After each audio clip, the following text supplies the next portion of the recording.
What is going on, YouTube? Today we're going to be checking out a Boker Kalashnikov. This is my first real venture into automatic knives, and for the price tag of $55, you just can't go wrong. I've had it in my pocket every day for about a week now. Used it for everything from cutting drywall to boxes, and that action is just perfect.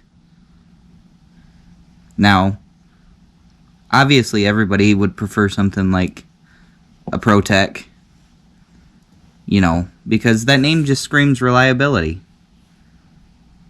But believe it or not, the Kalashnikov is named after the creator of the AK-47.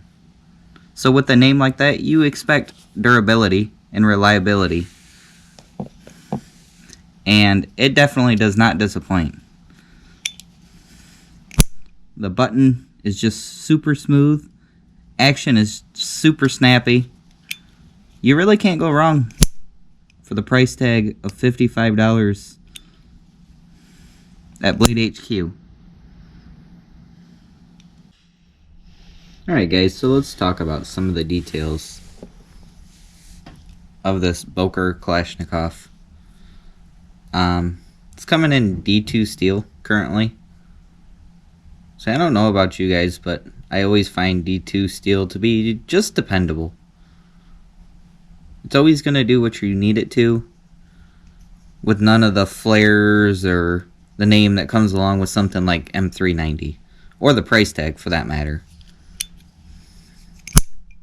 But with the D2 steel, I'm really not afraid to just beat on these, because it's going to take an edge well, and it's going to be fairly durable.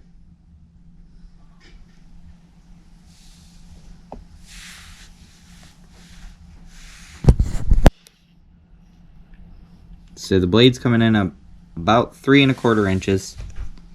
So just about perfect EDC size. The handle is roughly 4 inches, which actually has aluminum scales.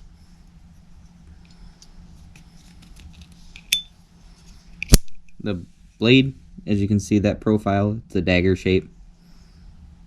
That is just under 1/8 of an inch thick.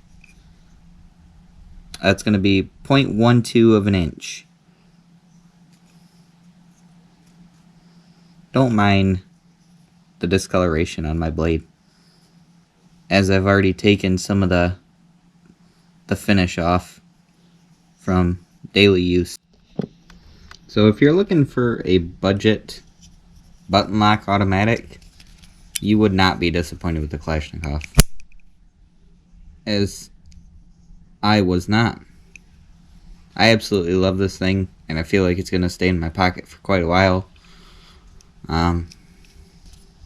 Stay tuned for future knife reviews, and always like and subscribe if you would like to see more content.